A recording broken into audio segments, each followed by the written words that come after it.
ఈ పెన్షన్ విధానానికి శ్రీకారం చుట్టింది ఎన్టీ రామారావు గారు. 75 రూపాయలతో స్టార్ట్ అయినటువంటి పెన్షన్ తర్వాత అనేక ప్రభుత్వాలు వచ్చిన 2014-19లో చంద్రబాబు నాయుడు గారు అప్పటికి 200 ఉన్నటువంటి పెన్షన్ ని 2000 రూపాయలు చేయడం జరిగింది. 2000 రూపాయల పెన్షన్ ని 3000 చేస్తానని చెప్పి జగన్మోహన్ రెడ్డి గారు ఎన్నికల్లో గెలిచిన తర్వాత మాట తప్పి నేను దశల వారీగా పెంచుతానని చెప్పి మాట తప్పినటువంటి వ్యక్తి జగన్మోహన్ రెడ్డి. ఇవాళ మాటకి కట్టుబడి ప్రభుత్వం జూన్లో ఏర్పాటైన ఏప్రిల్ మే నెల కూడా కలిపి జూలై 1వ తారీఖున 1000 రూపాయల గ్యాప్ ను కూడా కలిపి 3000 ప్లస్ 4000 7000 రూపాయలు ఇచ్చినటువంటి ఘనత.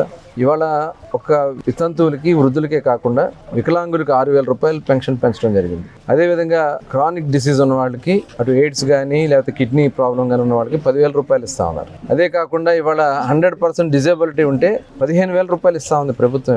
ఇవాళ భారతదేశంలో ఎక్కువ మందికి పెన్షన్లు ఇస్తుంది, ఎక్కువ 4,000 రూపాయలు ఇస్తున్నటువంటి పెన్షన్ ఇస్తున్నటువంటి ప్రభుత్వాలు దరిదాపుల్లో ఎక్కడ కూడా లేవు.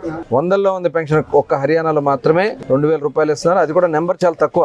ఇవాళ ఇంత పెద్ద ఎత్తున ఇస్తూ దాదాపు 33,000 కోట్ల రూపాయలు ప్రతి నెల పెన్షన్దారులకు ఇస్తున్నటువంటి, సంవత్సరానికి 33,000 కోట్ల రూపాయలు ఇస్తున్నటువంటి ప్రభుత్వం కూటమి ప్రభుత్వాన్ని మరొకసారి తెలియజేసుకుంటూ ప్రజలు కూడా అర్థం చేసుకోవాలి. కష్టాల్లో ఇబ్బందులు ఉన్నా ఒక్కొక్కటి అమలు చేసుకుంటూ వస్తా ఉన్నాం. వాళ్ళ అన్న క్యాంటీన్లు పెట్టాం. ఇవాళ రైతులకి మరి వాళ్ళకు కూడా డబ్బులు ఇస్తూ మరి ఈరోజు గ్యాస్ సిలిండర్ కూడా మరి ఇచ్చినటువంటి సూపర్ 6లో భాగంగా గ్యాస్ సిలిండర్లు ప్రతి ఇంటికి 3 సిలిండర్లు ఇస్తాం కూడా జరుగుతుంది. మరి ప్రజలు కూడా అర్థం చేసుకుని ఇన్ని కష్టాలు ఇబ్బంది ఉన్నా మరి ప్రజలకు సపోర్ట్గా ఉన్నటువంటి ప్రభుత్వానికి అండగా ఉండాలని చెప్పి కోరుతాం.